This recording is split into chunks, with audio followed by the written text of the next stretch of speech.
Bom dia. Salam. Bandeko balandi ya émission mondiale bataladora. Émission na biso ya lelo tozosala ngo na kati ya Belgique. Précisément na Charleroi.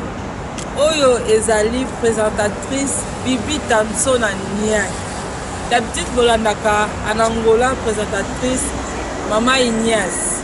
Motema ya papa Serge Lutumba.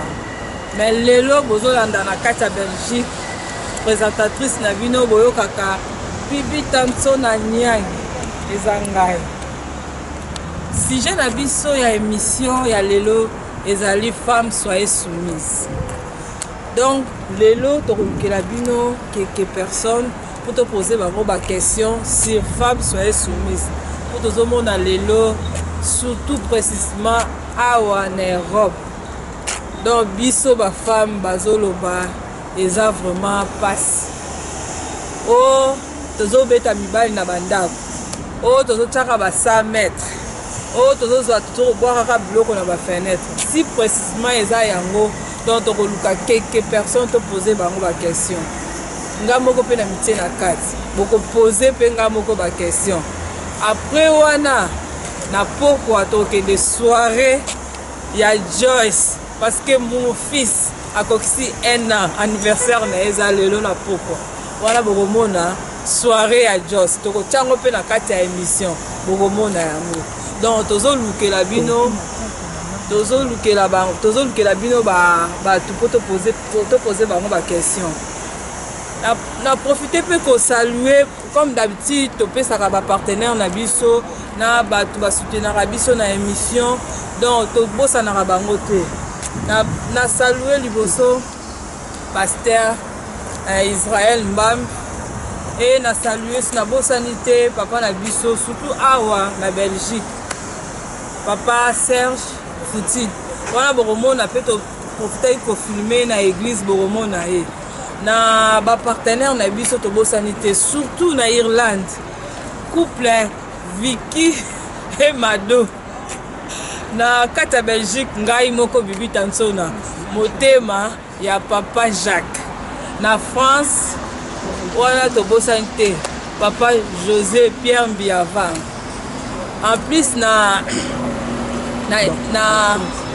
papa Alphonse to pesiye mbote docteur Alfonso to ko bosana te wana aza mopanzi na biso na Angola.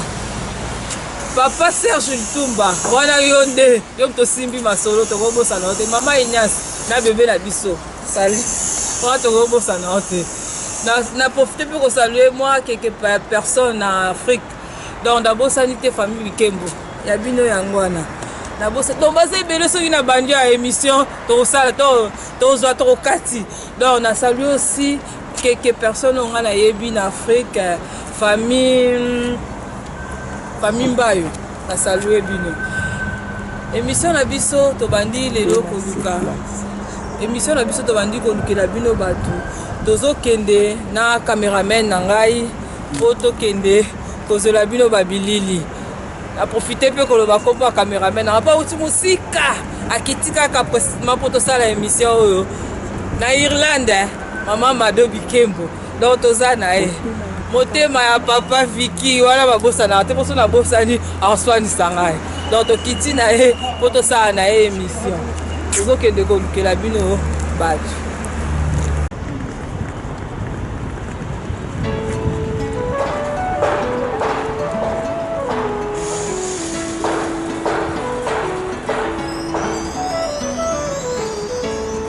Bandeli munga Zambe asala kilola Aiko sala mokili Asali ngisi na mai Aiko sala nzete Asala jamu na eva Mama C'était en ce moment Libala e bandaki Nedenie Mama c'était en ce moment Libala et Bandaki Nedenie.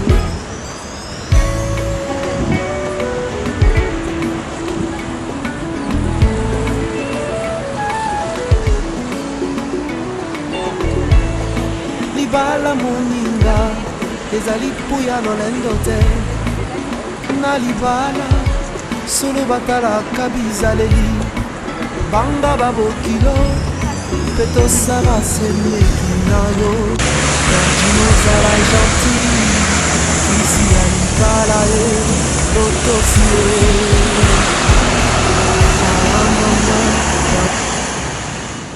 Bonjour, chef. Lelo tozali kosala émission na biso Mulial Bataladora. Tozali kosala yango awa na Belgique. Précisément, bolandaka émission comme d'habitude présentatrice na biso Maman Inès Mauricio, la femme de Papa Serge Lutumba. Lelo awa na Belgique, nous avons présenté émission ezali Bibi Tansona. Oboyo kakabo tema ya Papa Jacques Kakwit. Inde mtazali ko présenter émission na kata Belgique. Lelo tozali ko yamba serviteur de Dieu, pasteur Serge Fitid. Tozali ko yamba à propos de émission na biso pour te poser la question pa pasteur Serge. Bolanda bozala vraiment notre préféré boyoka pour pasteur vraiment a kolimbole la biso. Na sujet na biso to kopesa pasteur ndé a kolimbole la biso en vraiment. Donc pour boluka bo charger ba carte na biso s'il vous plaît. Pour bolanda vraiment émission o eza vraiment intéressé. Donc to yambi homme de Dieu yende vraiment a kofongole la biso sujet na biso o ya lelo. Bonjour pasteur. Bonjour mon Peter. Pasteur, toyambi yo pour la émission na biso d'habitude to sala yango o eza équipe mobimba 4-4 na Belgique. Donc représentatrice nango a na Belgique ezali ngai Maman Bibi Tansona. Donc tozana ba partenaire na biso pe o ya émission o. Lelo comme toyambi yo pasteur na lingi d'abord au présenter pour ba taille o ya émission na biso ba ye ba yo au juste. Ah, d'accord. Ouais, la ligne présenter.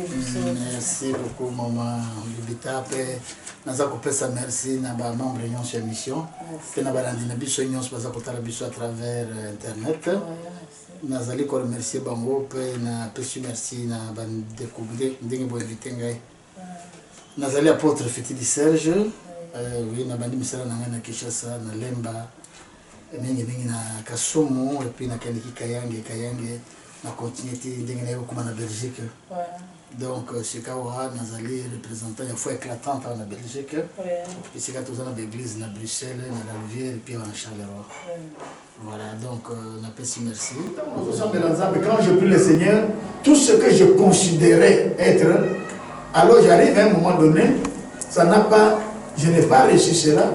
Alors là, je dis effectivement que j'ai échoué. L'échec, c'est être en dehors du but qu'on a essayé d'être. La fois passée, ça j'ai fait une simple révision très rapidement. Quand vous entrez dans le livre de Jérémie, comme j'ai dit l'autre fois, vous pouvez comprendre effectivement le vrai sens du mot échec. Dans le livre du monde de Jérémie, dans Jérémie 18, verset 3-4, c'est une histoire que vous connaissez, mais là, vous pouvez comprendre le sens du mot échec.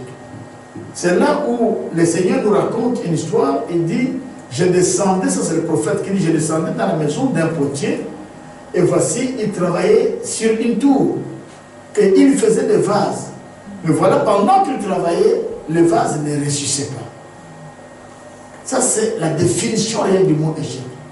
Quelqu'un qui travaille, quelqu'un qui avance, quelqu'un qui a un projet, mais ce qu'il fait ne réussit pas. C'est-à-dire, il échoue. Mais ici, la Bible est très intéressante, le verset 4 dit, comme il voyait qu'il ne réussissait pas, alors il a fait autrement des vases selon qu'il désirait atteindre son but. C'est pas normal que quelqu'un qui met une vie aux alamomoi, aux hommes que l'olenge vit dans les okende, l'olenge nazo sala, les obongate, et tu ne réagis pas. J'étais en train d'expliquer cela.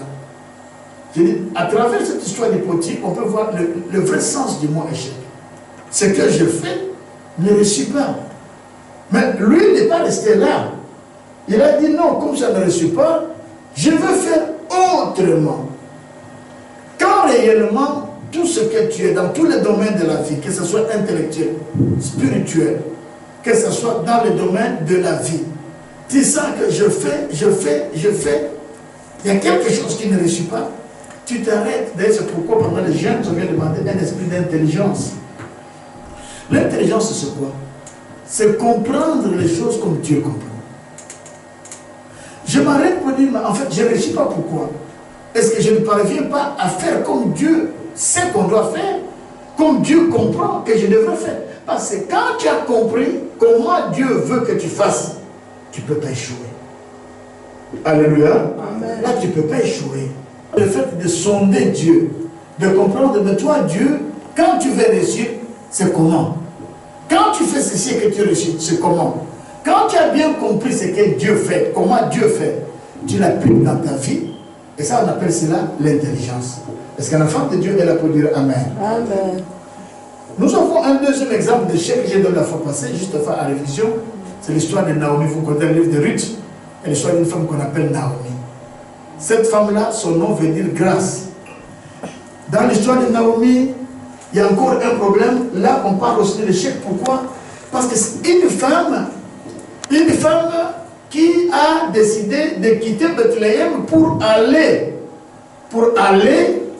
à Moab. Or, à Moab, malheureusement, le Seigneur les avait dit de ne pas partir. Ils avaient dit de ne pas partir à Moab. Mais voilà que, force des choses, eh bien, il y avait une famine qui est venue exactement à Bethléem. Et pendant que la famine était là, et cette femme va décider. Il dit à son mari, nous allons quitter Bethléem pour aller à Moab. Alors que Dieu les avait dit de ne pas aller à Moab, mais il va partir. Le nom de cette femme était grâce. Le nom de cette femme, Naomi, voulait dire que la fille bénie de l'Éternel. Mais elle va partir à Moab, et là, avec ses deux enfants, dont son mari Elimelech, son enfant Glion et Maglion, et arrivé là-bas à Moab, il va se passer quelque chose. Il va perdre son mari, il va perdre ses deux enfants, qui se sont mariés à Moab avec deux femmes moabites. L'un des fils avait épousé effectivement une fille qu'on appelle Orpa, et le deuxième garçon avait épousé une fille qu'on appelle Ruth. Mais les deux garçons vont mourir. Et quand ils vont mourir, Naomi va comprendre qu'elle avait fait un mauvais choix d'aller à Moab. Et qu'est-ce qu'elle va faire, Naomi? Naomi va revenir.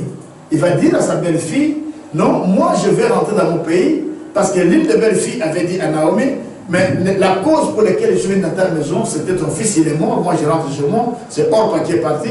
Et Naomi a demandé à Ruth de partir, elle dit non, je ne pars pas, je reste avec toi.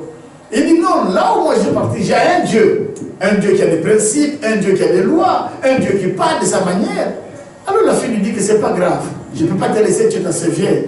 S'il y a un Dieu là-bas qui parle, je vais l'écouter. S'il y a des principes, je vais obéir. Exactement, je vais partir avec toi. Quand ils sont revenus à Bethléem, cette femme, les gens ont commencé à l'applaudir en criant Naomi, ah Naomi, ça veut dire que la fille qui a la grâce de Dieu, la fille qui est bénie de l'Éternel. Mais non, Naomi va leur dire, appelez-moi Mara, qui veut dire la fille qui a échoué, la femme qui a échoué. Et la femme qui a échoué, pourquoi? Parce qu'elle avait fait un mauvais choix. Et dans la vie des hommes, il y a ce sens de l'échec. Mais comme nous avons vu l'histoire du potier, le potier qui faisait un vase qui ne réussissait pas. On dit, voilà, j'ai vu quelqu'un dans la maison du potier, il faisait un vase qui ne réussissait pas. Mais on dit, alors, il a détruit ce vase qui ne réussissait pas. Quand quelqu'un échoue, tu ne peux pas rester sans réaction face à l'échec. Tu ne peux pas rester sans réaction face à l'échec. Et quand nous regardons ces trois histoires qui définissent l'échec dans notre vie, nous pouvons tirer quelques conclusions. Nous pouvons étudier les causes de l'échec. Les causes de l'échec dans la vie de quelqu'un. Les causes de l'échec dans un couple. Les causes de l'échec dans la vie des femmes. Les causes de l'échec dans la vie de nos enfants. Les causes de l'échec dans la vie de nos églises. Nous étudions cela. Quand nous regardons la première personne qui faisait le pot, il dit qu'il entreprenait un pot. Mais le pot qu'il faisait ne réussissait pas. Eh bien, il a décidé de faire autrement. La première cause de l'échec qui peut détruire une femme, un homme, un enfant, un foyer, c'est parce que quand nous commençons à prendre des décisions de vie, quand nous commençons à prendre des décisions de vie, nous devons aussi voir est-ce que la façon dont je prends les décisions de vie sont de bonnes manières. Quand je constate que la façon dont je prends la décision de vie n'est pas de bonne manière, il faut faire comme le potier. Il dit qu'il a détruit les premières façons de faire. Il a détruit les premiers vases. Il a détruit les premiers pots pour en faire de nouveaux pots, de nouvelles vases. À propos de l'émission, biso to kotaka vraiment la bozindo. D'habitude biso to lingaka mingi to ya baba serviteur de dépôt bango de balimbola biso à travers la Bible. Parce que dans ma commune de tokoyeba vérité. Ça ma commune tokoyeba jamais vérité. Donc à propos vraiment si je na biso ya lelo tozo beta c'était donc les amis femmes soyez soumises. Donc to lingi vraiment pasteur au kota na bozindo. Pour tous les gens lelo ba femme mingi surtout ngape na mitie la kati pour ngape nazali mwasi surtout biso ba mama oyo tozali awa na Europe soit disant ba lobi ke ba papa bazo réclamer ba lobi ça ne va pas donc biso ba mama to latinde ba pantalon ba papa nde balati ba jupe donc eza vraiment ba lobi eza moite donc toza ceux qui likamuke biso ba mama ou tomate bango bazana se donc papa lobi yopo lobi papa beti mbata yopo beti mbata pasteur to lingi vraiment au kota vraiment la bozindo pe makomi pe lobi femme soyez soumise donc soumise yango pasteur to lingi to yeba eza kaka na bandako na biso ou bien pe na libanda lisusu tokoki kozala soumise donc to lingi pasteur o limbolo la biso yango papa. Merci maman Bibita. Pasteur, Tolandaki Kita dimanche, qui sur l'échec de la vie. Pasteur, dans l'ingé, on explique l'échec de la vie, toyebite, ou bien à propos, naba acte na biso o tozali ko sala, ou bien ezo ko utawapi. Tolingi vraiment pasteur o limbole la biso côté wana. Pour toza vraiment tozo ko yebate peut-être likambo ezo yela oboye yo yebite ke za échec to lingi vraiment pasteur o limbolo la biso yango ko to yeba. Merci maman Bibita. En fait na mutuno tuna ki ya liboso ezali kotala to limbola muke makambo na femme soyez soumise to kokipe ko kangisa yango na likanisi échec de la vie. Ce qui est kosangisa na message ya dimanche na makambo ya femme soyez soumise to koki koloba d'abord ya liboso ete ezali na ba raison oyo ezali kosala lelo ke bato ba échouer ezali na ba raison ezali kosala lelo ke ba couple ba échouer ezali pe na raison ezali kosala lelo ke ba famille ba échouer na ba raison nyonso wana likambo oyo ya soumission ya mwasi ezali moko na ba raison. Et puis, na lolenge ya raison wana ekomaka pe ke vie na mutu échoué totalement. Ba raison ezali ebele o mutu akoki ko échouer, mais oyo pe likambo na soumission na mwasi ezali moko na ba raison oyo vraiment mutu akoki ko échouer. Na mokolo na yenga to bela ki mingi likambo na échec. Échec ce que tozali kotala yango malamu ezali kozanga kokuma nesika oyo na likanisi ozalaki na yango. Échec ezali na esika oyo mutu a yebi na ko atteindre but na été. Ce qui mutu yebi na ko atteindre but na vie na été, mutu na sili ko échouer. Ce qui mutu yebi na ko atteindre projet azalaki na yango te, idée azalaki na yango te, vision azalaki na yango te, to ko benga yango ezali échec. Na bo bazaka lo ba makoni mo ba grec bakobete mon échec ezali na valeur ndenge moko na likanisi na lisumu. Quand quelqu'un pêche, il a échoué. Lisumu ezali lokola échec. Alors yango tobela ki makambo na mingi na mokolo na yenga. Donc na quelques principes d'échec to pesa ki mingi ba cause tina nini moto akoki ko échouer. Eh ben to limbola ki mbangu ba cause à peu près mitango. Cause na liboso to linga ikobela mingi ezali ete lolenge na moto benga na français. C'est-à-dire que opinion na batu mususu. Échec ya utaka mingi na opinion na batu mususu. Au lieu sala makamlo lenge yo kana ki kosala. Yo kotele makaka na koyeba soki na sali boy batu bakolbani. Soki na pesi boy batu bakolbani. Soki na mise comporter boy batu bakolbani. Alors tina na opinion na ya batu mbala mingi ezali kopesa d'échec na kati na vie na batu. Wana zala ki cause na liboso mingi. C'est vrai que ezali na batu parfois même atapona kopona mobile. Il faut le canal côté opinion na mutu. Et tu peux ça genda kisa na ndeko na mwasi oyo azalaki na fiancé motu malamu mais lokola mpe alakelaki camarade na mwasi ke non akende kolakisa mobali mokolo mosusu apresente fiancé na ye epuis na nsima ntango bakei batiki fiancé oyo ayambaki bango malamu bo bakomi na nzela tuni omoni mobali wana ndenge nini ana motuna atunaki omoni mobali wana ndenge nini ebe moninga nazalaki na zuwa mpo na ye abeneki anga mobali aboyi na kosepela neti aza zololo makasi et donc apesi opinion mpe epesi poso moninga pale bosoki eza boye nga mpe na kobala lisusu te ata abengi nga na koyangola ye te nsima na basanza motoba fi wana ayekoka sango fiancé na aboyaki wana ake kobala mwasi mosusu mwasi yango nani kaka camarade asengaki toli wana ke omonaki mobali wana ndenge c'est-à-dire que bacause échec ekokozala kokanisa baopinion na bato eza na motu mosusu atako mpona kosomba kaka chemise apamba kokende na magasin il faut abenga motu pato na ye na bachemise mibale ozokoma na mpona chemise nini e soki motu na alakisi mpe abikeno ngai namoni oyo ya kosomba yango abimi libanda soki alati abika ifala kozwa couleur ya bleu abia ya solo na linga nazwa couleur abebe faute na ye donc beaucoup de gens ne sont pas ce qu'ils doivent être bakoki kozala lolenge basengi kozala te mpona kolukaka baopinion na bato opinion na bato mosusu eza koya na nzela na baprophétie okoki kozala motu oyo nzambe mpenza afongoleli nzela oyo otiala confiance epai na nzambe azali allié numéro 1 ya foi na yo okende kotuna prophète nzambe alobi nini mpona ngai me lokola mpe baprophète yango lokuta bakomi ebele akoya kopesa yo ndimbola na likambo okanisaki te epuis olandi nzela na prophète alobaki nzoka nde ezalaki bongo likanisi na nzambe te beaucoup de gens n'ont plus leur propre foi ils n'ont plus leur bazali susu na kondima na lolenge esengi kosala te bakotala baprophétie ya solo prophétie eza malamu me nzambe aza koloba ke ntango prophétie eza kobima malamu ozwa oyo ya nzambe otika oyo eza bizali na bato soki lelo osengi nga par exemple ke na nzambe alobi nini mpona papa na yo papa na par exemple papa Nestor obi nakoki kopesa likanisi oyo nzambe alobi na ngai me nakobakisa mpe oyo ndenge nayebeli papa Nestor cedi bo moto na ngai mpe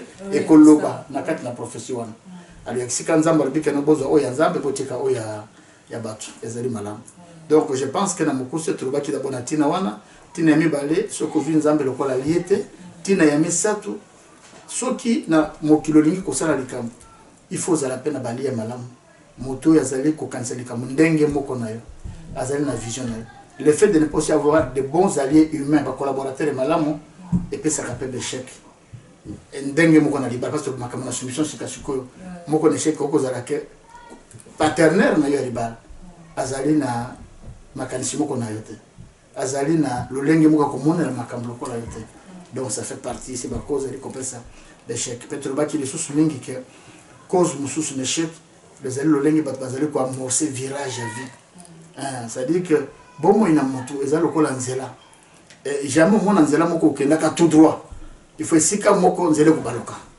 eza bisika moko bifurcation ekozala alors lolenge ozali kozwila bifurcation wana c'est-à-dire la façon dont tu amorces le virage ekoki kozala mpe cause na échec parce que vie ekoki kozala oza kokende mbangu parfois tout va bien mais il arrivera un moment tu es obligé de prendre le virage vie na motu nyonso ezalaka na virage et souvent na temps na virage wana ekomaka nini il faut koralentir ozalaki na 130 na vitesse mais pour ozwa sorti par exemple pour kota na autoroute il faut ralentir peut-être à 70 alors vie ekomaka ngonga moko ezongaka nsima ekitaka ezongaka nsima te mais ezokita c'est-à-dire que makambo eza ndenge moko te lokola ezalaki liboso nde place wana bato babetaka mabako babike namoni nalembi na bana kokende bien sikoyo namoni makambo ezosimba te non il y a des fois ce sont des virages soki oyebi koamorce virage malamu te place wana baaccident esalamaka mingi place wana bato bakufaka mingi donc c'était à peu près po tobla molai te parce que thème na biso lelo ezali mingi soumission ya mwasi voilà donc nakanisi malamu tozonga na thème na biso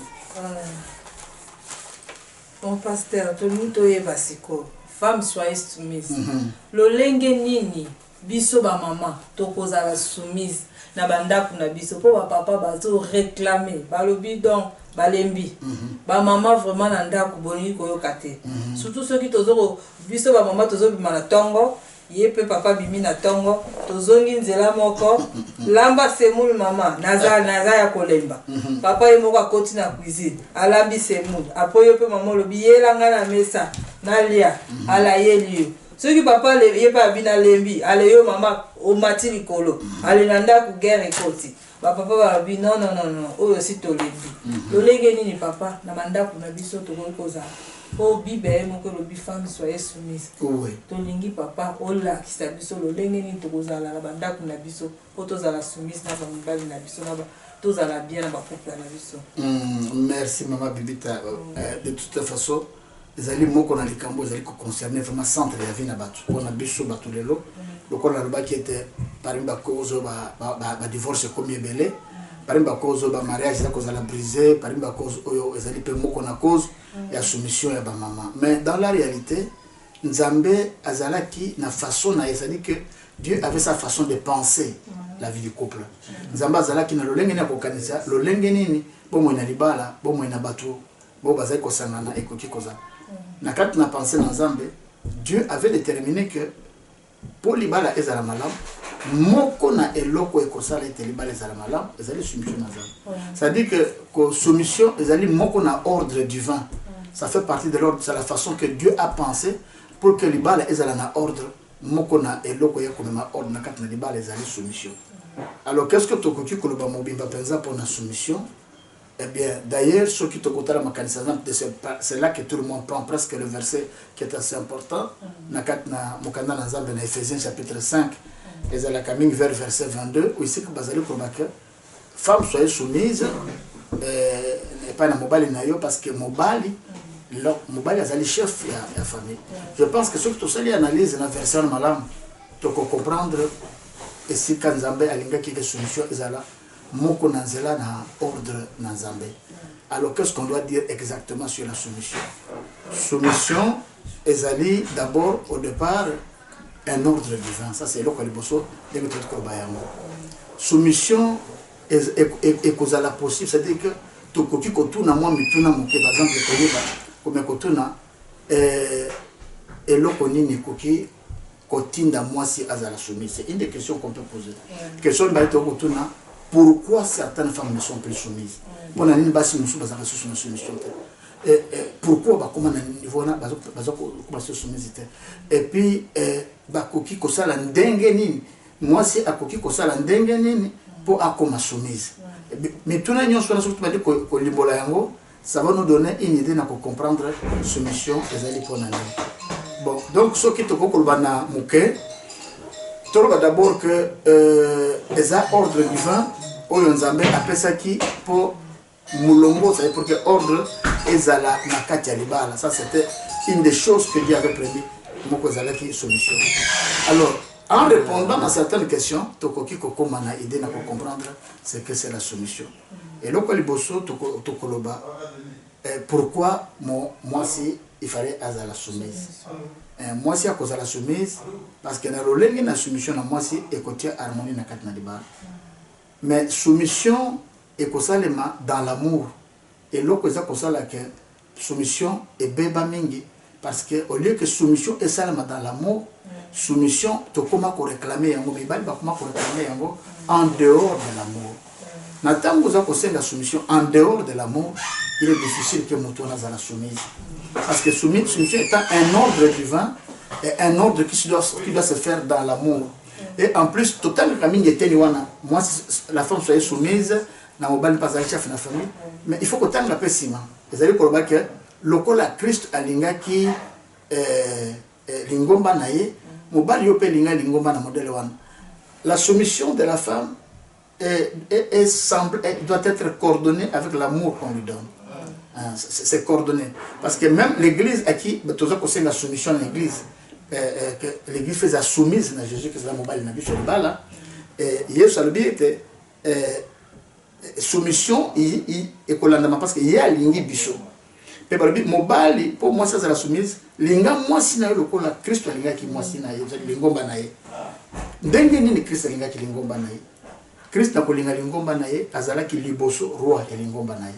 Épouse neza lingomba mais azali roi. Yami bali aza prophète ya lingomba nae. Yami satu azali sacrificateur ya lingomba nae. Tala ba qualité misato esengeli kozana na mobali mpo vraiment moi ça la soumise.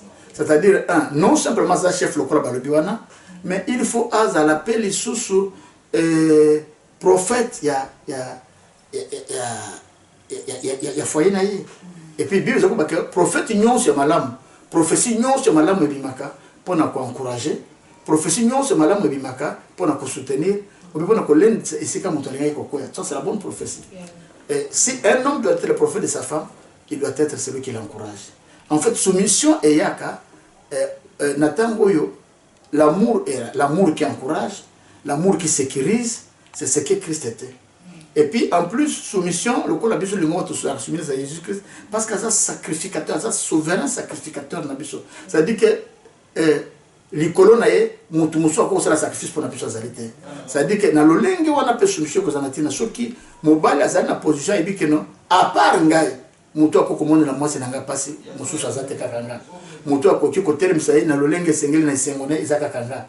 Moto ko kusala ke lobby et si kazaki kolemba zaki décourager à reprendre force zaka kangai. Christ asala bongo nde yango pesa kabiso pour ça tous à la soumise.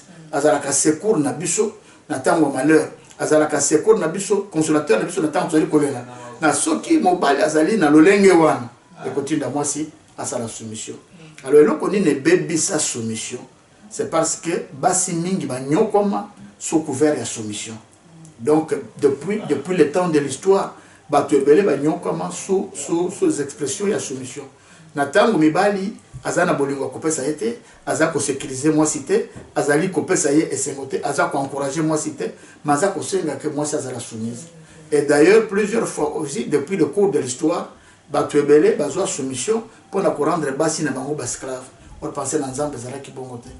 Tam totanga na mukanda na nzambe mingi ezakara mukanda na 1 Pierre dans le chapitre 3, verset 5, et si vous avez que lokola natamu na Abraham,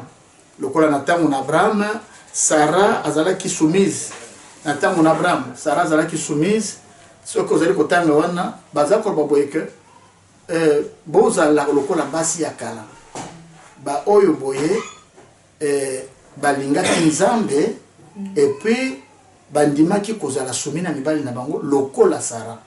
Il y a 1 Pierre 3, verset 5, 6. On a l'impression qu'on parle de Sarah, Sarah qui est soumise. Non, on ne parle pas de Sarah. On parle de femmes qui n'attendent pas la soumission pour Sarah qui est matata. Mais Sarah qui n'a pas su, il y a qui n'a pas senti que Bissot aussi choix quand même. C'était une option. Toujours option, il y a que se soumettre à Namibal na Bissot. Il y a que le coup l'appelle Sarah, Sarah qui moque na bango. C'est-à-dire qu'il y avait des personnes. Il y avait des femmes qui aimaient Dieu, qui espéraient Dieu, qui choisissent la soumise pour battre son âme. C'est ce qu'on peut faire dans le jour des Bisso. C'est vrai que c'est la même situation que l'on attend en Abraham, mais s'il y a des femmes qui aiment Dieu, qui espèrent en Dieu, qui peut causer choix et la soumission. Mais le choix, il fait que mes balles, bango, qui passent la soumise. Il faut balata caractère na Christ.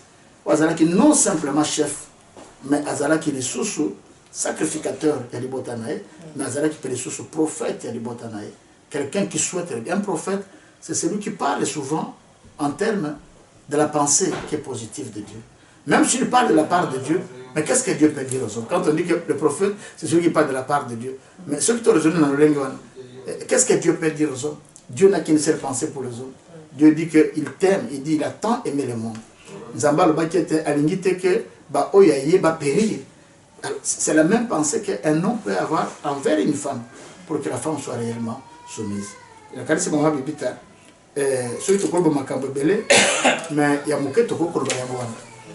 Et l'okonini est bouleversé la soumission. Le col en Zamba, ça na 1 Corinthiens 14, Azakubanatina n'a parlé en langue. Mais il y a une expliqué sur mission. Si tu parles en une langue, mais tu vas comprendre. Amen. La soumission, c'est comme un langage. Ce que tu as un comportement, na maloba na makanisi na façon de traiter moi, c'est un type de langage. Mais si c'est le langage-là que tu portes à ta femme, par ton comportement, façon de ta femme ne comprend pas. Comment elle va dire Amen? La soumission, c'est comme l'Amen. Il y a un langage. Nous devons comprendre. Nous devons Amen. Nous devons comprendre.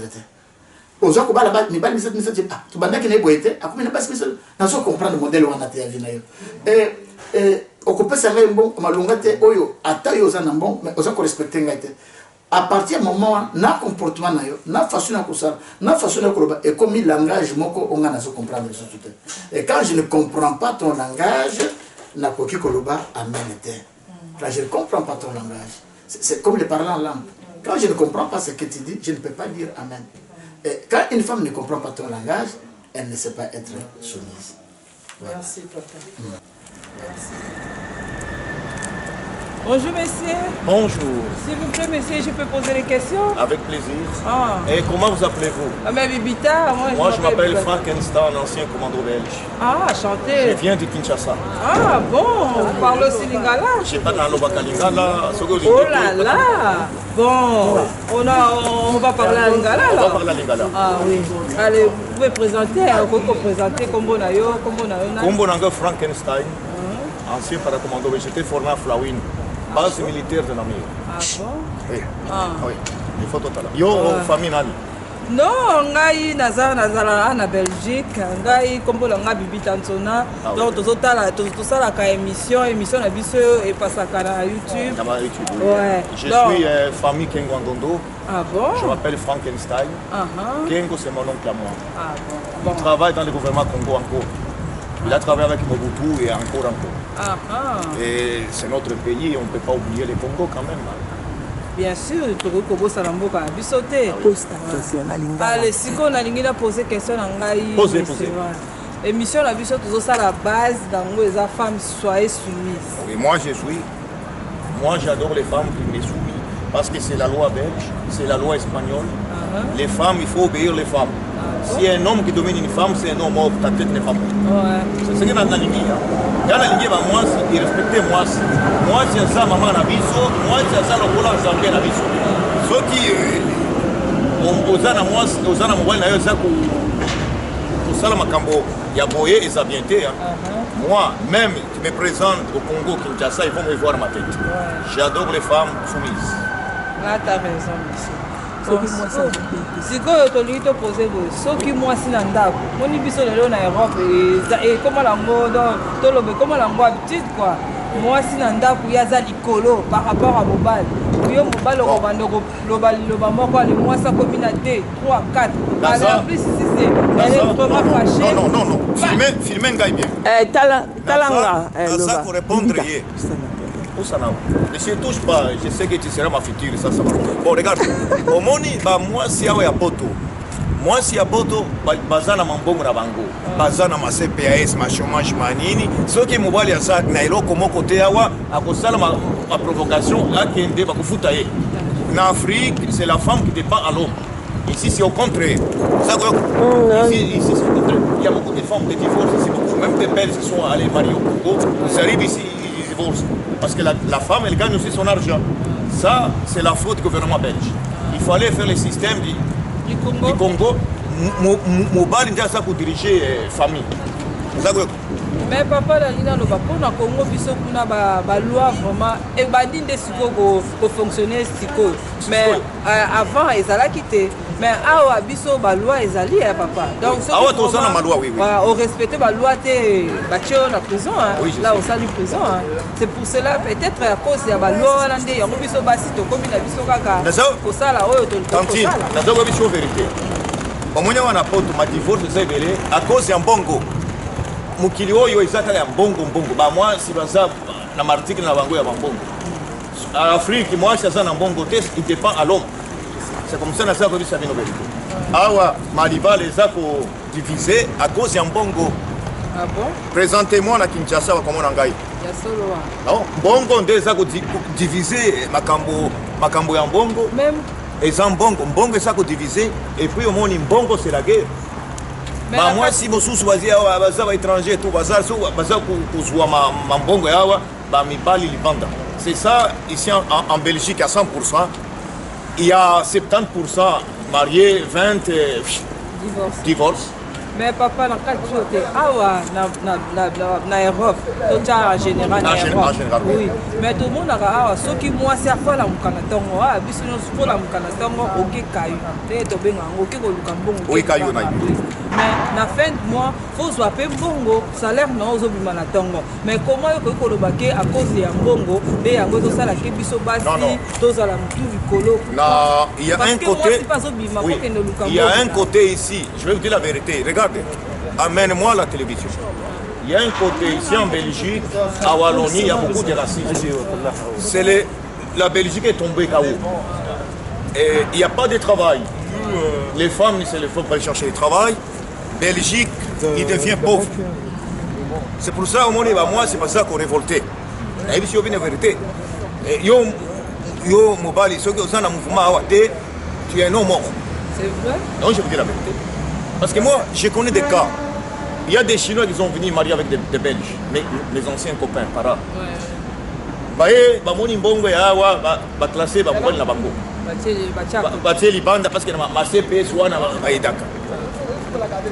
Mais ba edaka cause ya bana oyo za na bango fonctionner bango ba ko aider na ndenge yo fonctionner ya bana. Mais awa c'est normal pour ça la pays la loi. Ba futa ka bana to dini yango bien si ba zo ka ko to futa ka bana. Mais ce n'est pas comme au Congo. Parce que ici on est en Europe. Au Congo aussi, pour beaucoup de gens bien sûr de éviter Kobonga. Voilà, moi tout ça na élike Kobonga. Ce qui va loi au ya biso comme na Congo biso na Congo na Congo. Tu vas Petra.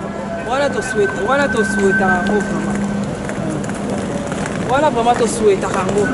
Sikonga ingo tuna question moko Posez question avec. Ingo tuna question na neve. Yo siko sorta basi nini olinga. Oh ba yo ke la mibali ou bien moi so azo en vous kao azo quoi hein? Non. Gana naza ko répondre question na yo mais question na eza malamu.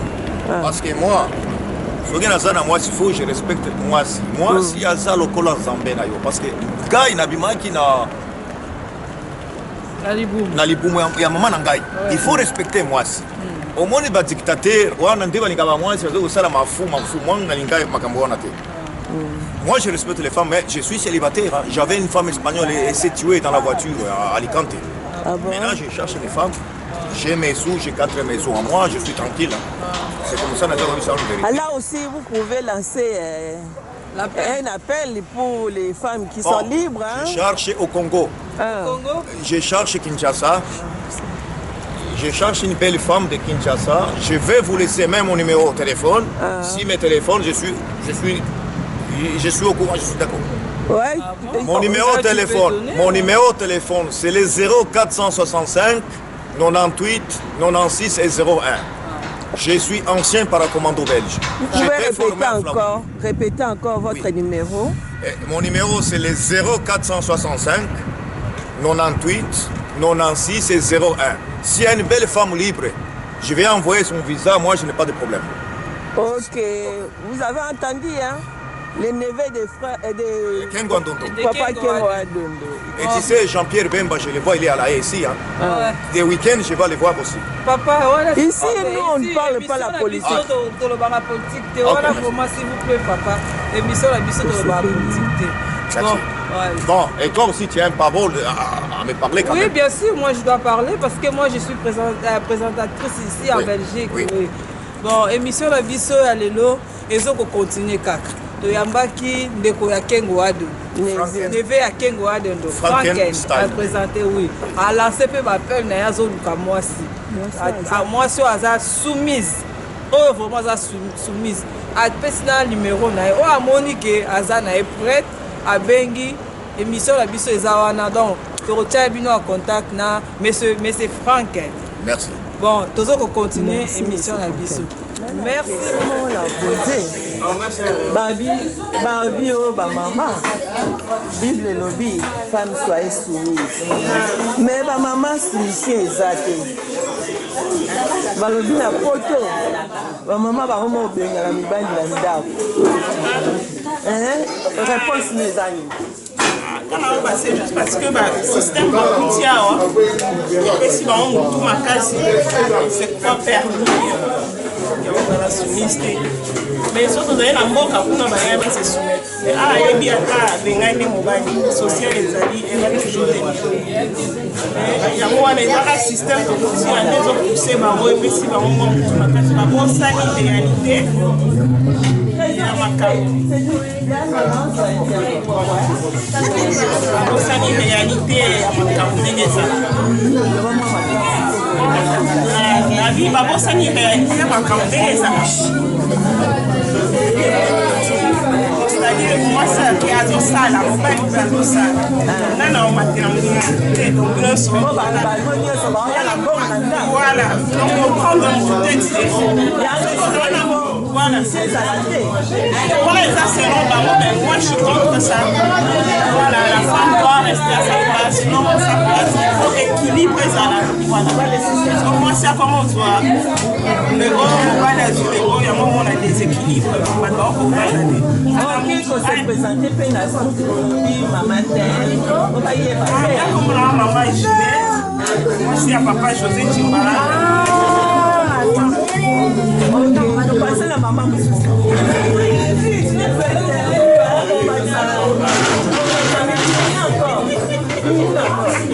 Bon, on passe la maman Moussousou. Balobi que qui question la Bible lobby femme soit ici. Mais si ici la maman exagère. Mais les bossons la ligne c'est bien. Maman casse au bas de maman moi ça papa Martin avec tout à bas la Charles moi na Charles on va plus à soba na bala to aussi la basa na bala to ndima kumba mo to zala to boya ba mote to ndima ki simki koko si mission na biso to ndimi ango to boya mote ata mignolo est-ce que Hollande la parole la Bible on me de kubisa la biso te Hollande ce sont ma casse ce sont courage.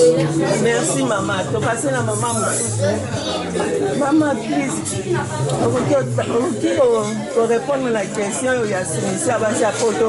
Babi soumission est à la et pourtant, la Bible est recommandé que moi, ça a soumission. À se soumettre dans mon bal. Ma maman va commis. Oh, Bible est le vie. Un mari aimait votre femme, soit total papa va y battre. Oh, bolingo ya. Mission fait pas. Nous va la montrer aux assoumis. Bolingo ça nini. Et maman dit. Tout ce qui est soumise. Bolingo matin. C'est ça qu'on a soumis. Nous veut m'attendre. Voilà. Et tu as des grands moukiers. Voilà. Maman Charles. Comment ça se fait que moi si elle va là, on lui m'a pour voir ça on va l'autre qui va comme tu. Mon on est là ça c'est. Moi si vous c'est na mobile faire voilà, mais on a des inconcevable de la base de sous. On a un zoom au sein de mobile non, c'est logique. Donc quand on continue ça la il y a des la limite les a soutenir on a qui c'est ils a elo moko signé donc on peut signer à l'ensemble donc vous avez makambo to ça la donc c'est la même chose avec le mariage donc quand on le bagaille sur mobile donc ils ont un principe il faut respecter si on se soumettre au monde avec bali en passe la souvent communiquer basi a potonio so tout que bazalaka o ba bengala ka mibali bon qui conseil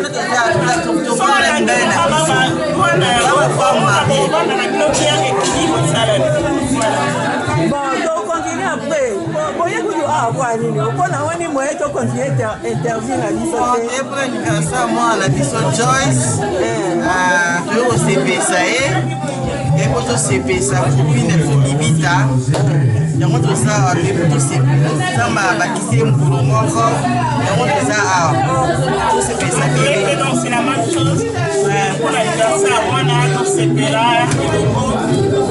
voilà en tout cas la moni soumission quand la bino bravo oh maman a vu ça ngolo ba se présenter na maman c'est Marianne. Maman Marianne. Aïe, la question et tout à la parole. Et tout à la parole. C'est essentiel. Il y a le militaire. alobika retour à la parole. Papa Kinzale. En fait, ma reine et Cédric na Francine.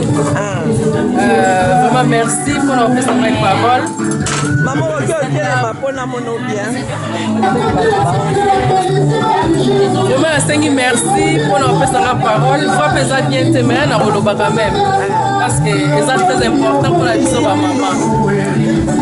Et ça, il faut que mon grand-parent n'a pas été dans l'Afrique. Dans l'Afrique, il n'a pas été nous na kotozo kende okuta na makambo ebele okuta kuna malamu landa okuta mabe meka kolanda te vraiment tant pe na komaki ana mona ki malamu ebele ya mabe pe ebele neti question oyo uti koposer biso awa yana tina moko question olingi mobali ngai kana motema moko kande mono biso soki na bible tozaka sulu pour la mibali na biso so totali bien mobali aza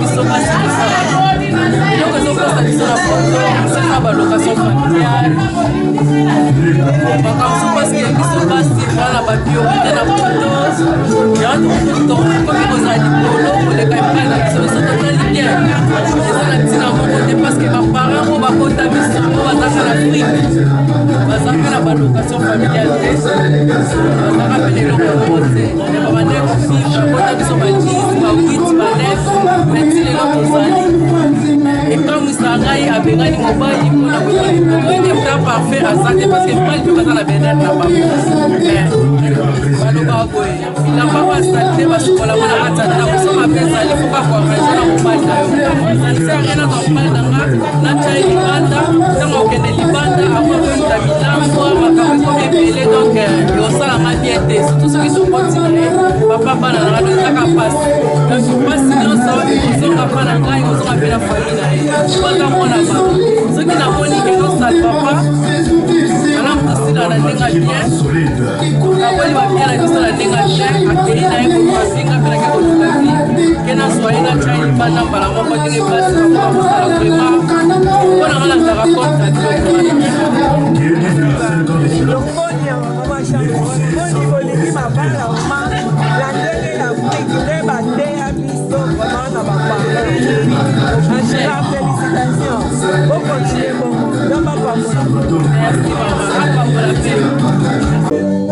bonjour topesaka bonsoir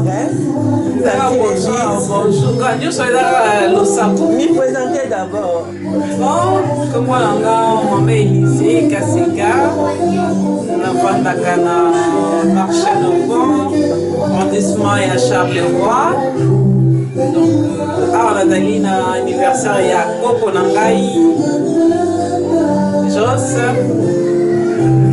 par alliance, ma fille Bibita. Bon, soki na memi yo kote otokimi kuna po musique ya Tantine Elise nga abengake Tantine Elise nyonso tukaka ebandi na ezali mais comme na ye Elise Tantine Elise Elisabeth mebakana Elise tokimi kuna po makelele na ye awa mpo nayebi ke yo vraiment osali mosala na poto bana nyonso basi babala bien babali mpe na mabala bien et pourtant tomona na poto awa nde baoloba basi vraiment baza mama kovivre na bacouple ndenge na afriki te et pourtant bible elobi ke femme soyez soumise mais soumission na mabala epa basi eza te tosololai na paster po ye lokola aza comme delie apesaki ya ye esplikaki yango alingi nayeba yo lokolo obandi na libala ti mobali akei otikali na bana obokoli babali bango nyonso modele na balibana na bango yango wana tuno question na nga fami foyer simi bon Tantine Elise oyo mwana ye oyo nayebisi abalisaka bana ye yo na koko ne ye ma source na ye koko oyo kapasi bazoi ngai babata basate oyoki mama Tati Mélisse, oui. Continue non.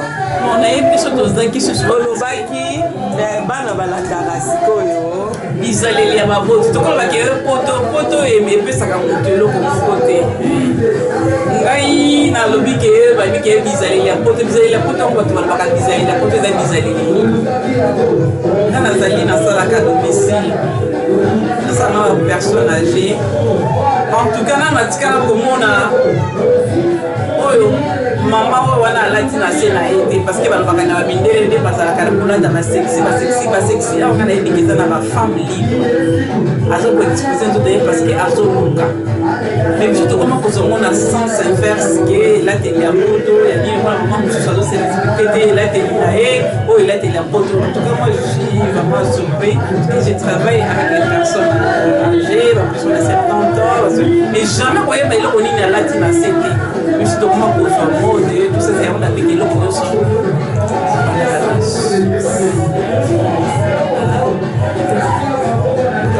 source n'a pas la source, il n'y a pas la soumission. Il faut que la source, c'est la pure la soumission. Soumission, mais pas imposer comment on te tenait de botami ou de zakanaïlo, de botama dans le complété. Si tu n'es pas né avec une soumission en soi, ouais, on botamo brûlé. Il faut que l'on voit la carte à veine, pour compléter. Okoza oza na ngo te tout ça va copier bisa ba tangi somo na ba classe mais so oza na ngo soit te ça n'arrête pas kana yeke na eloko nyonso eza source to ayebi ke source eza ndenge nini tokona na refaire comprendre ndenge na bata na eloko mingi en tout cas mpona ngai kolobaki yo basi ya poto bana ya poto eza oyo topesaka na bana na biso mwana bamama mosusu mwana aza na 20 ans mpona kelambela bana otunie mwana ngo aza na age nini oyo aza na 20 ans tosa mpenga déjà ngai na ndenge nanga je suis fier de mes volontés déjà à 10 ans nayebaki déjà koresponsabilité mwana moko na moko à part bauniforme na bango me bilamba oyo eza ya pembe te mwana azalaki déjà kosoka bilamba na ye wana quand j'insiste que source c'est ça akopesa mpe mwa exemple ya moke okozala na nzala bamba libanga na manga modesu kolia oza na nzala emanga kotela basali na kokalkile te ozala na nzala te bamba oka libanga mpona kitoko na koeleki oyo basuki osoki sei na comprendre en résumé ideno olobi ke source eza lokola place tobotami te baparent nde baokolisa biso lere tozokende na mabala toolanda bizaleli ya baparent wana soki ozalaki na famille oyo mama no azalaki soumise okocontinue ata mama azalaki soumise te mekoyoka mpe okoki mpe koyoka mpe bavepa na biso na diluba balobaka bapela mwana wa mutu wa mofuateleja okokozala orpheline bien baparent baza modèle te bozo fréquenter famille moko eza modèle si tu as besoin d'apprendre bon sikoyo nde bao basoumission nde to bakimission na tuni babi yango soumission o bibali babomaka soumission mais omode na ndenge yango babenganaka ko bozo baba o bible lobi femme soyez soumise soumission on voit ça c'est soumettre tranquille place evandi bandeko otika bible place evandi bandeko bible c'est la personne otika bible place evandi ko c'est la bible makangu soumission soki na yo mobali na ngoza na soumise te na bango balobi pe ko babi ke bible pe lobi Marie aimez votre femme comme Jésus a aimé l'église et pourtant babi ke devoir mobali ya makasi mais bango balingaka bango te yango babengana bango sikoyo babengani na ndako o soumission eza te awa mpe kobengana c'est trop yango na koki koyebi soki toza kokopie l'Europe na sens inverse parce que babi na Europe pe moi ça na droit moi ça na boye tu vas aller appliquer ma capuche na mutu tu ne sais plus être comment poser vous a poser to comme pour moi la acte ya mobile ya poser faut na sala eko parce que vous a na kati ya mutu na yoki a na poto za mboka loi mboka droit moi ça na privilège na point boye na point boye parce que moi si vous a na kati ya libara faut que vous calculer sur tous ces points là vous a jamais une femme soumise parce que tu viens avec des calculs. Mais ce que moi si au lingi mobile na yo tu es capable avec des calculs. Mais ce qu'on va dire pour calculer, tu n'es pas une femme soumise.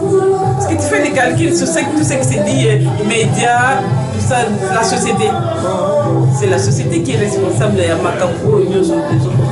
C'est question à comprendre aujourd'hui que la société est responsable ya manque ya soumission à basi na ane peut obise to ba mindele mutu ba BBC bon biso c'est comprendre biso ba africaine biso de l'Afrique on copie mal l'Europe ngana koki ko pesa responsabilité na mindele te mindela yebisi biso te ke soko yeba ndo sala ko non biso de to copier ki na ko pesa un exemple moke na biki na sala ka domicile sinon dans l'Afrique au moins mutu alati sexy maman mobimba ou bien nanda ko ko na ba moyen bana basola te bilate moko na yo moko ta mosota lozoka soni o ba ke bakenda ka photo bien parce que bazana film moko standing moko bien bazo copier mais ngata moko la photo mode wana eza mode dans des familles qui ne sont pas respectueuses mais des familles respectueuses voilà ils ne sont pas responsables c'est nous qui copions mal l'Europe. Ouais. Moi conseil na kopesa na bamama na biso congolaise africaine nyonso il faut rester naturel, il faut pas copier pour copier, il faut pas être complexé parce qu'il faut prouver, il faut parce que je suis en Europe je dois être comme ça, tout ça non, rien ne sert à courir. Ozana bana na yo vandisa bango na kisa bango modèle moi ça me ça kata bala la kisa mona na yo ndenge nini ba koki ko servir mobile ndenge nini patience ko ko zona moment boyer ta mobile a se comporter boyer comment tu peux avoir la patience il faut apprendre les filles comment avoir la patience dans la vie des couples c'est tout ce qui est bon pour comprendre awa toza vraiment na kati ya fete kuna salle makele entre bimi awa bon tatingeli sopesi déjà conseil na yo soki na conclure kabuli oyo ezali question toposa ngo na contribution moko boye yango wana na profiter pe na tuna lokwa te solo ya pasteur na tuna na pe ba mama ya Charles Leroy na cause ya mission mule ba bataladora mulier bataladora na portugais o kambanga sikoyo na loba eza mulier bataladora femme battante sikoyo eza visionnaire nango eza Serge Lutumba représentante mission des amoisi na yeba couple Inasia sikoyo biso to représenter ba kaka awa na l'étranger à l'Europe un moment gentil pour l'émission. En tout cas, tout d'abord, c'est la première fois qu'on a ça l'interview à Bouye et là, ça reste un mini beaucoup de considérations. Par où on va penser, on peut interviewer la maman et Charles Leroy, la Belgique, tout ça. Merci, papa na maman. Je remercie maman parce que maman na ngai na bao ba kosepela komona ngai na ebité na ba réponse na nga bao ba kosepela te. On a pesi bango merci na idée na bango ba jouer ba interviewer quelques mamans tout ça. On a été au Moussos Balobi mais on a la beza opinion na nga et on dit que na vie nyonso eza la vie à couple eza la vie au ça nango c'est la source c'est dans les bases ce qui a changé dans les bases ce qui base la vie à Moutouezate donc tout vient par la base ce qui base les athées donc vie à Moutouezate même ceux qui a boité mais base est très important dans la vie à Moutou. Merci, le saco. Et maman m'a donné ndenge mpe na poser tuna parce que la fois dernière au passage mpe na papa na monaki vraiment eza un jour balobaka yo kojuge motu kaka na un jour te tout ça mais nga na jugeaki namoni koza couple moko vraiment meilleur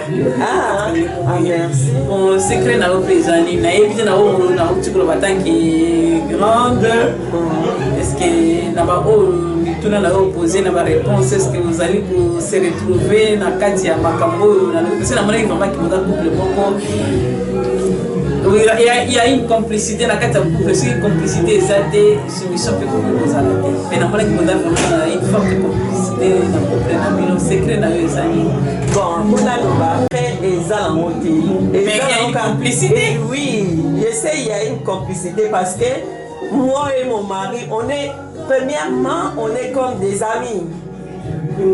Batbabena, oh Pirio, ah, ça va mon mobile nanga, ah, le to moni Pirio te. Ça va mon ngalelo tamboli yo moko Pirio atikali. Ah, musuba kinsumba benga makila po. To zoa avec Tomis, zoa baka vraiment liboso. Meilleur ami nangai, eza mobile nangai. Mobile nangai zape. Ngai pe meilleur ami na yo. Ce qui les kamboza au partageant au liboso na na mi na o intime. Pour ça que tu na kimobali. Oh, toi qui moi si au bandobo na derrière la bisto ba fait que au bandobo ba moi ba secret. Mais parce qu'il y a une complicité. Si vous avez aimé, mais s'il n'y a pas cette complicité, les amis et puis il y a les deuxième, il y a les bosses net yo ba qui source. Moni base bandaki les gens ba parents nda ku tomo na mama bisa yaki. Ta pour papa biso to maman bisa zaki ta la bourreau papa biso to miké. Mais maman a vu ça, là tu as pas une quête au camp, mais maman, les sous papa le bagara, papa a vu ça, ya, moi la maman soumission n'est pas bien à Orba. Il y a Vicky, boy, ah, biso to poli totalika. Moi, pas problème, mais ça y est, on met pas quoi arranger, avant, comme le baguette, les linges, c'est là pour famille. Moi, la paix, car à Bavandi, Babon, si ils sont pas la paix, na ma balle, tu continues. Au moment de la fin, la position qui s'appelle Sikoli-Banga et papa balbaka toujours soumission. Mais la carte il y a vie des couples. Moi si Azal au Polan, ceux qui bazooki ici, à Bossa, ceux qui bazooki ici, à Bossa, bazooki ici, dans quel sens? Azal au Polan, bazooki ici, Koyatika, bazooki ici. Puis le père Batata, moi si il y a trois choses, moi ça c'est caca. Considération, respect, intimité. Mais ce qui me dit ça dans la catégorie des années, le fait boiter, ça caca, il faut que moi c'est mais moi ça m'a aidé le bonheur des autres il y a ça il y a trois choses, ces trois choses voilà, intimité, considération, respect, ce qui est dans la catégorie à compléter.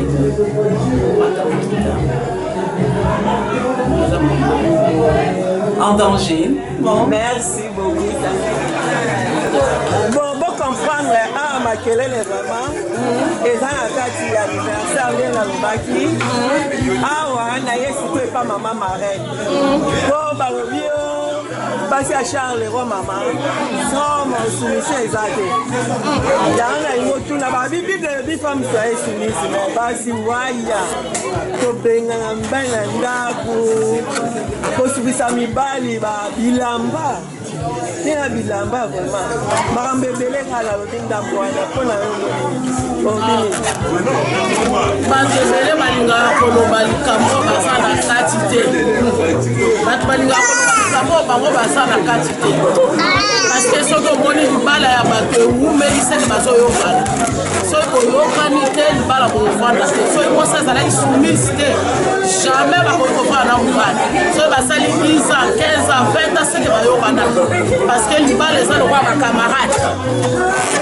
Yo ngala tosi yo Bible pe ndenge elobi na biso mama tosa papa linga maka mosusu eza kaka na Charles kota tokoma omona mosusu na Belgique mama azotosa papa bolingo eza moke yango omonaka mwasi omona komi rebeke mais soki moto alobi ke kozanga soumission lokuta parce que soki soumission eza te bokovanda te bamisu balobi ke o bapapa mpe balekisi o bapapa bakoma kaka ayeli so masanga mama yebisi o femme soye soumise kolobanga boye te papa aye salaire emonana te kaka yombanga na ndako o femme soye soumise mama kolobanga te siko soumission ovome eza ndenge nini parce que bapapa balingi kozwa bokonzi partout tant toza awa toza babiloko tofutalaka donc ngai tuku na nga par exemple soki tokabola papa yo ofuta ndako nga nasala bapartir na biloko aolia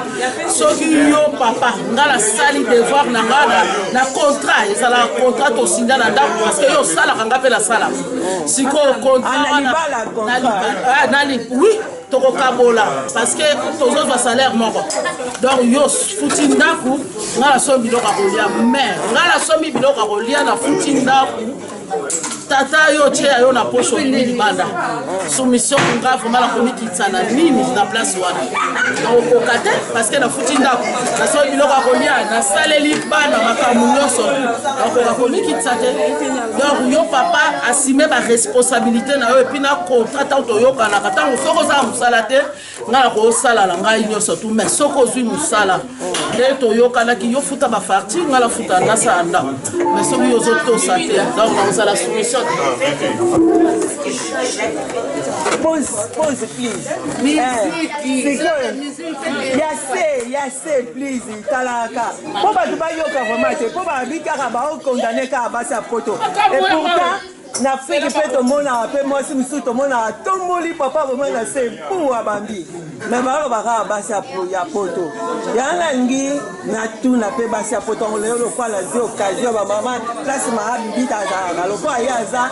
On a papa Jacques va représenter ya émission oyo Moulière Bataladora et une femme battante hein le quoi ya représentateur na mboka ne ya to profiter pe place ya vandaka ba mona na fête ya mwana ne to solo na pasteur a expliquer ce koyo ba camarade ya bibita et bien na bino ya Charles Leroy to yeba pe sikoyo aussi hein bino bo mona sonde wana eza lukuta parce que exemple liboso ndeko fesi bibita soki ezalaki claire talinga aboma libala soki omoni bakonaka na poa donc seke bayokanaka lokuta bato ebele balinga komema lokuta bamemango na afrike bakokanisa biso na afrike wana eza biso tozala vraiment soumise vraiment tokosaka soki moto alobi basi ya poto basosala te bakosaka bamibali na biso aye na servi ye aye na lambeli ye aye na saleli ye makambo nyonso tu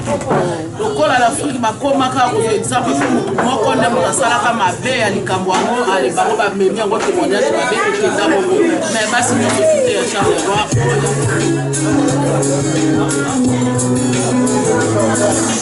bon nde balobaka muyaka moko afingisa bayaka nyonso tu voilà antuka nayoki na ngai defense ya bamama Charles Leroy balobi mpe mosusu siko na ngo za mama en face zela na se présenter mokie mama Lydie Bolungu marraine ya Joyce donc banda nakoma marraine ya mwana oyo bénédiction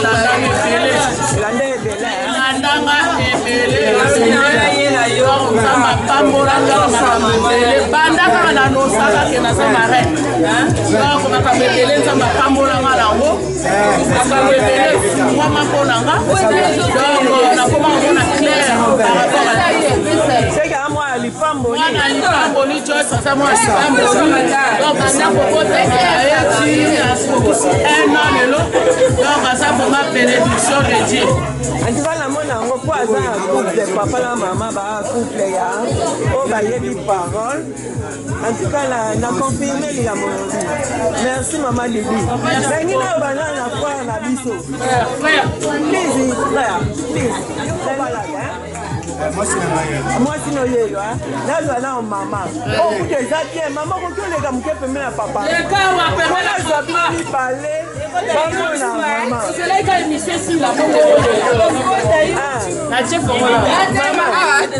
telema mpanzi ya papa bazwa bino mibale po eza occasion nazwi mama chance nazwi sika au couple comme ça mobali na mwasi Charleroi grâce à père sikoyo ben bakokolela ote ozobanga okokoki mpo otelema mpo namoni mama oyo ekomi soumission lisusu te mama na likolo papa na sere vraiment naloba oyo équipe ya Charleroi grâce à père notre équipe c'est à Charleroi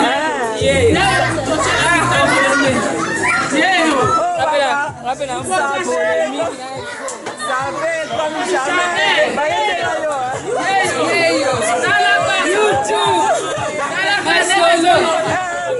savez comme jamais namoni oyo na kati ya mboka maabibita nsola Jacques sikoyo tozonga nana na kati ya question na ngai balobi femme bamibali baodeklare bible elobi ke femme soye soumise mais na bandako baomona soumission yango te yango namoni couple na bino nasepeli couple ya papa saper on se présente maman on se présente on répondre la lokola ye oza vraiment wana oyebisa biso vérité soki mama aza na soumission na ndako bato baolanda bino soki bokosi baotina bakobenga émission batiaka numero ya telefone baoyebisa bango bakosi yango na ifo oloba vérité mama azala soumission bible balobi bapapa baodéclare bible elobi femme soye soumise mais soumission bamama soumission bamama eza te na mabala yo olobi nini Maman journaliste, professeur, merci. Naï, comme on l'a maître John, le président des présidents. Soumission, on a fait le bas, le coup de ma bé. Ah oui, on a la soumission.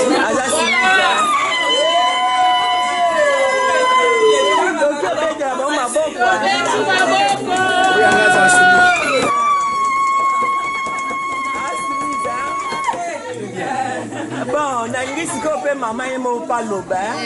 Est-ce que papa kosike? Akosike ah? Au gagne la kata tendo bi lelo lala na salon. Lelo lala libanda ne babu babena la. C'est bon à biso ezala te. Exact.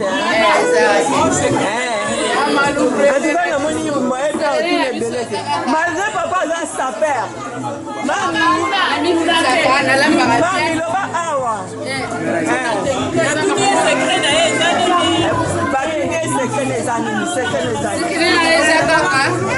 ndenge nazalaka komikitisa nde nalandaka bible ndenge elobi toso mobali alinga mwasi na ye nde ye alingaka ngai yango ngai mpe na mikitisa epai na ye yango wana toyokana antuka seke nde bible elobi bapapa baolobaka bible elobi mama oloba bible elobi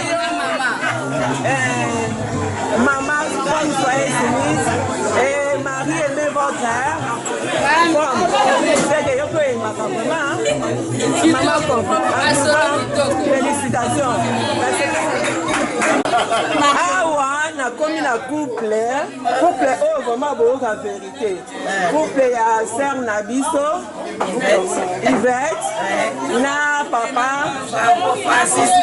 Francisco sikoyo bango mpe baya couple eumeli yango wana sikoyo nauti na papa Francisco mpo mindele bakosaka te boyoka bino moko bonsoir papa Francisco j'ai une question à vous poser chez nous en Afrique les femmes déclarent et les hommes déclarent parce que dans les couples il n'y a pas de soumission il n'y en a pas aussi dans votre couple aussi parce que la Bible il y a une parole de Bible qui nous dit comme chrétien vous êtes chrétien mais il y a une parole de la Bible qui nous dit femmes soyez soumises mais les femmes ne respectent pas ça.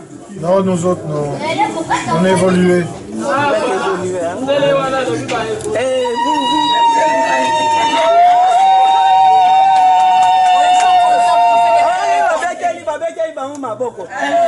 chez vous, votre femme est soumise. Non. Non, soumise dans les bons sens. Ouais, quand il est là, il vous écoute. Hein? Ils sont Évoluer. Vous pouvez expliquer évoluer comment? On prend les décisions à deux. Hein, en deux. Et tous les deux, vous êtes en même niveau. Ah, ok. Boyoki Bomate. Ouais, mais l'homme porte quand même le pantalon. Ah ouais, hein, l'homme porte quand même le pantalon. Hein.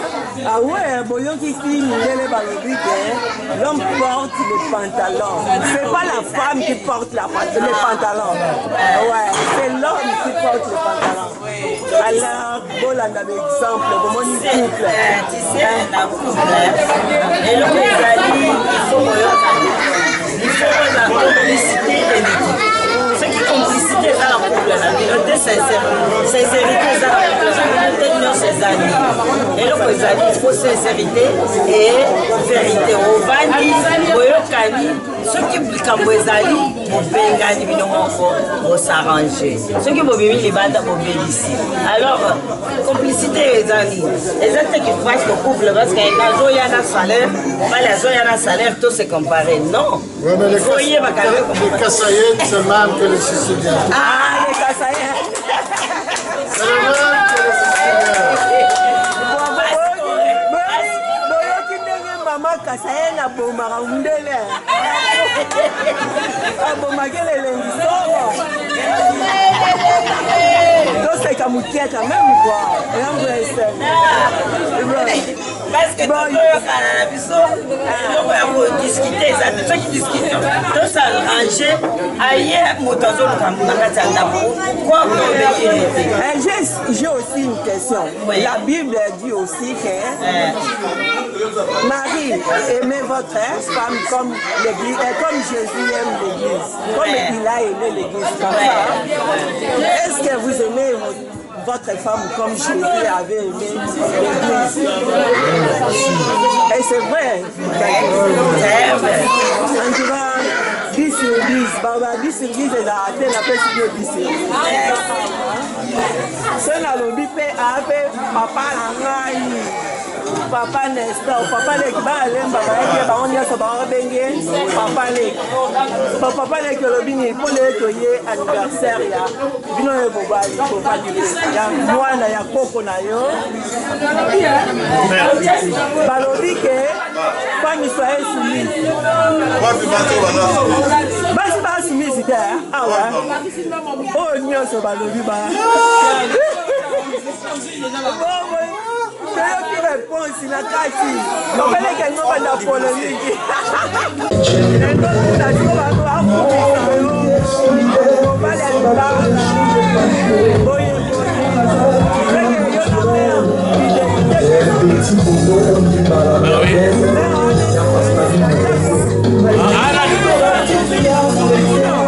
Non, on se comprendra, c'est une incompréhension.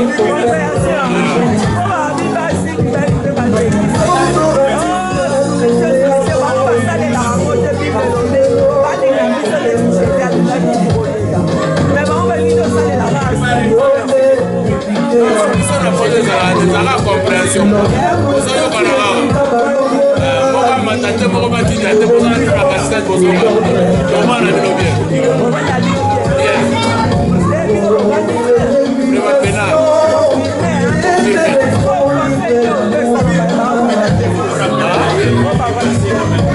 oyokaka mwasi bayokela ausefini amour yakazamane te